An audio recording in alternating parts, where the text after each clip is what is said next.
The day is May 25th, 1977, and the world is about to experience something they've never seen before and something that will change cinema forever.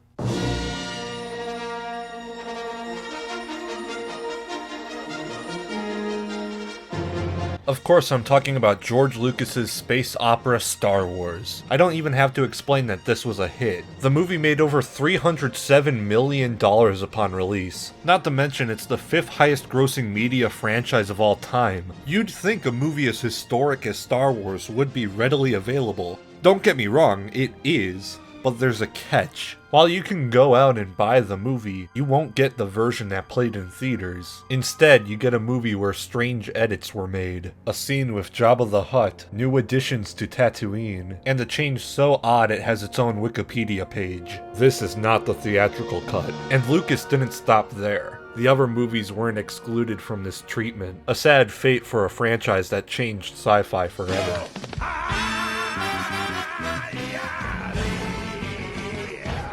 Why would this happen? Well, because George Lucas tried to achieve something that those original movies couldn't accomplish. There will only be one, and it won't be what I would call the rough cut. It'll be the final cut. The other one will be some sort of interesting artifact that people will look at and say, there was an earlier draft of this. The same thing happens with plays and earlier drafts of books. In essence, films never get finished, they get abandoned. At some point, you're dragged off the picture kicking and screaming while somebody says, okay, it's done. That isn't really the way it should work. To some extent, I understand that. As creative individuals, we strive to make something line up with how we imagine it. When we have such a strong image in our mind, it's hard to let it go. Yet what happens when that drive fundamentally changes the material people fell in love with?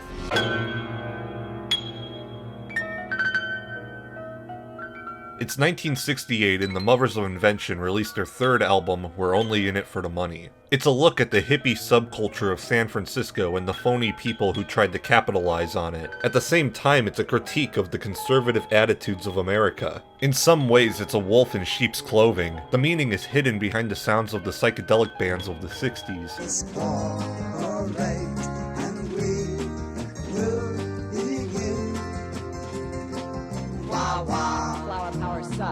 Yet upon its release, the album was censored by the band's label. Lines on Concentration Moon, Let's Make the Water Turn Black, and Absolutely Free were removed. The bridge on Harry You're a Beast was scrambled and reversed, and Mother People had an entire chorus removed because of its vulgarity. In Frank Zappa's book, The Real Frank Zappa Book, he details his dissatisfaction with the whole experience. I usually don't listen to my records once they are finished and released, but in 1968, during the second European tour, We're Only In It For The Money won the Dutch equivalent of a Grammy. There was an awards ceremony, during which I was handed a little statue with the album playing in the background. I noticed that whole chunks of songs were missing. Someone at MGM had been offended by the lyrics and had arbitrarily chopped portions of them out. In one instance, about 8 bars of music. Just enough to f*** up the song on the way to the bridge. When I realized that the record had been censored, I told the people at the ceremony, I can't accept this statue.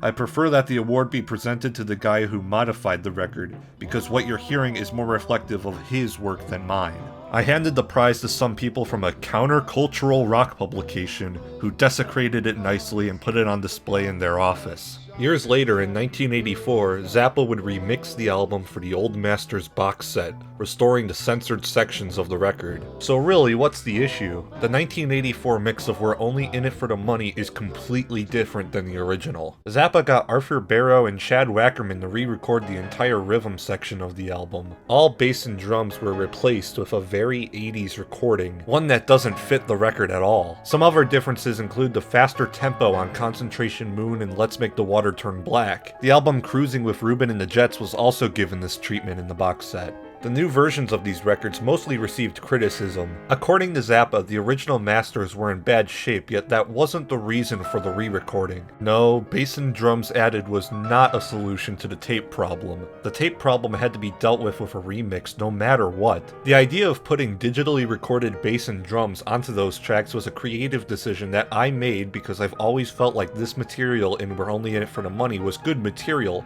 but I hated the technical quality of the recording. We were just trapped into that level of technical quality because that's the way the world was then.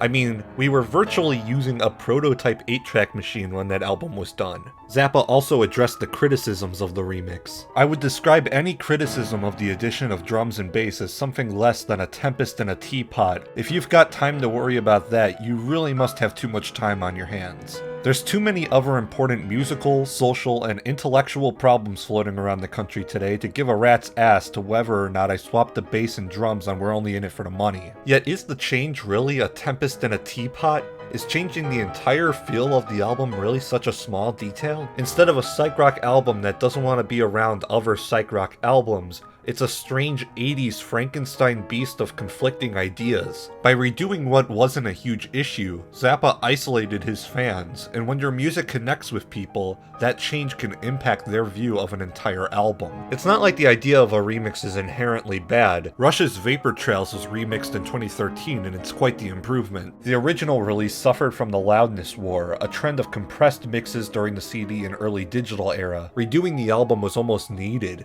I also think the new remixes of the Beatles albums have been outstanding. Listen to a song like Good Morning, where an entire drum track has been made more clear. I honestly might say it's a better mix than the original, but nowadays a change can be made without you even knowing it. The streaming age has brought a lot of convenience to listeners, but it's even easier for artists to change the albums we love. The first album that comes to mind is The Life of Pablo. There's been a lot of changes to the record since its release. Some are small, while others are quite drastic. The Life of Pablo isn't the only record to change after release though. Scorpion, So Much Fun, Yeezus, Jesus is King, Astroworld. With the push of a button, a song or album you love can be altered. While I believe an artist should try and achieve what they wanted to achieve, it's a slippery slope. Even the smallest of changes can be catastrophic to somebody. So I think now we have to ask the question, what makes a good change? Personally, I think it boils down to this. Don't change something that makes a song what it is on a foundational level. This isn't to say that a mix isn't vital, but the form, feel, and content of the song should come first. At the end of the day, that's what we're there for. By adding new features to the song, it's overcomplicating things. Are we really listening to the same track? Tackling the issues of compression and muddiness is fine by me. Of course there's exceptions to that. I wouldn't want In the Aeroplane Over the Sea to not be distorted. Yet if the mix is ultimately a detriment to the album, I don't think changing it is really a huge deal. My only wish is that both mixes can simultaneously exist. To go back to Vapor Trails real quick, the only version we can really hear is the remix. That original version used to be on Spotify and iTunes, but now it's gone. I had to hear the original mix through some unofficial uploads on YouTube. Using Discogs to buy the CD was the only other option. Yet for albums from the last 10 years or so, things are much more bleak. I can't even find the original Life of Pablo. Some of it is up on YouTube, but not the entire thing, at least I don't think so. Sure, I can go on the Pirate Bay, but that's something I and probably most people don't want to do. This isn't a great way to listen to it, especially in the streaming era. I don't know, I think it's a little worrying that it's up to fans to archive material. I'd love to see a world where all these mixes are readily available. But why? Because I think we can learn from it all. I want to know what the artist's original intentions were. I want to know what makes that original mix different. I want to hear what people heard when that album was first dropped. I feel like it's only a matter of time before we lose something important. Maybe I'm over-exaggerating, but that inner historian in me weeps. We prioritize preservation, yet in the digital age, that doesn't seem like something that really matters. You just gotta hope that someone's keeping it safe.